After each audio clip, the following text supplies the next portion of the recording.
ప్రస్తుతం ఢిల్లీలో కేంద్ర మంత్రి Mohan Naidu మాట్లాడుతున్నారు. లైవ్ లో చూద్దాం.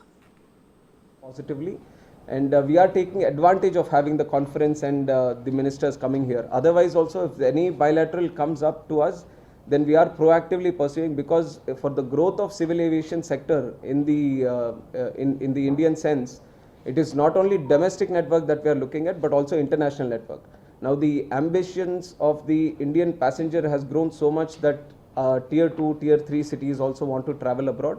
So we want to take this bilateral seriously, and we are arranging certain bilateral meetings during the conference also. And once it is done, we are going to tell you about it.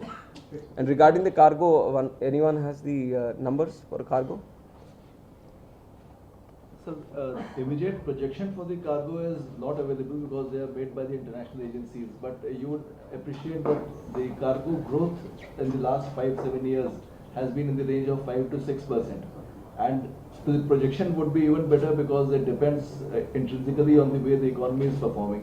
And not just domestic economy, but the international economy, which accounts for almost more than 2/3 of the cargo movement. So if the world economy does well, the cargo does well, because we have capacity in the belly of the aircraft and the number of aircrafts are increasing. So I think the projections should be upwards of 5 to 6%. Thank you, sir. Sir, this is Saurabh Sinha from Times of India. Taking forward on the bilateral comment, could you please name a few countries with whom we will be holding this discussion? And Yeah. is UAE going to be? The UAE is not. I'm sorry. UAE is not part of UAE is this. not there. Now we have Vietnam. Can you tell us the countries? You have the list? Okay, I'll announce the countries. So some of the confirmed ones will be Bhutan. We have Maldives. We have Japan. We have meeting with Vietnam, and bilateral meeting with Singapore.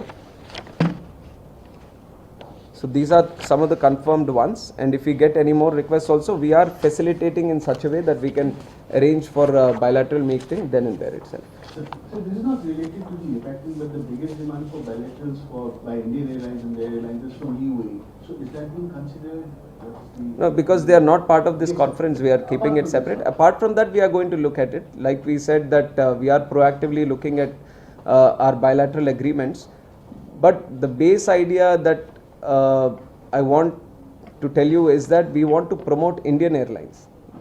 Airlines which are registered within India, we want to give them the first choice of traveling abroad. So we have to maintain that, because we want to create our own aviation hubs also.